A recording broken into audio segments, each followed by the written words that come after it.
নমস্কাৰ G medical YouTube চেনেললৈ আপোনালোক সকলোকে আন্তৰিক অভিনন্দন।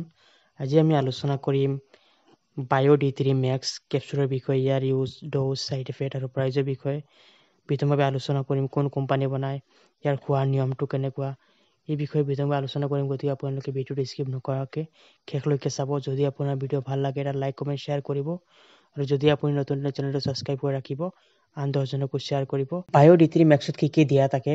কেলচিট্ৰ, omega 3 fatty acid, EPA and DHA, methylcobalamin, folic acid, boron and calcium carbonate, soft gelatin capsule, এইখিনি combination দিয়া থাকে।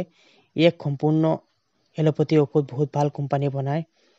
মেগলিডছ কোম্পানীয়ে বনায়, বহুত পুৰণি কোম্পানী আৰু জেনুইন মাল আপোনালোকে যিকোনো ফাৰ্মাচীতে সহজে পাব।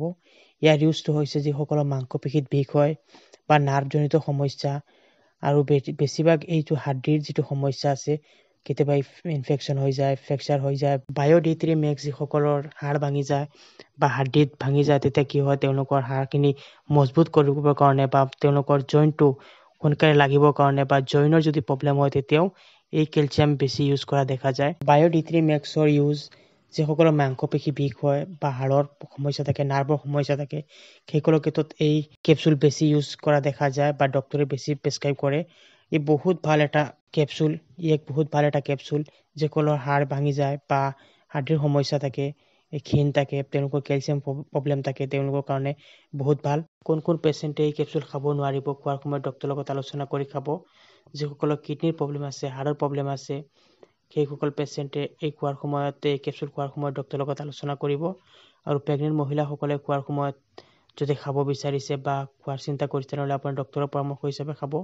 কিয়নো মেডিচিনৰ কিছুমান ছাইড ইফেক্ট আছে, যি সাধাৰণ ছাইড ইফেক্টৰ বিষয়ে আমি নজনাৰ ফলত কিবা এটা অঘটন কৰিব পাৰে। গতিকে আপোনালোকে মেডিচিন খোৱাৰ সময়ত ডক্টৰৰ লগত আলোচনা কৰি খাব। বায়ো D3 মেক্স এটা ষ্টেপত 15টা কেপচুল থাকে। 15টা কেপচুলৰ দাম হৈছে 390 টকা। এনেকুৱা গ্ৰীণ কালাৰৰ কেপচুল পাব।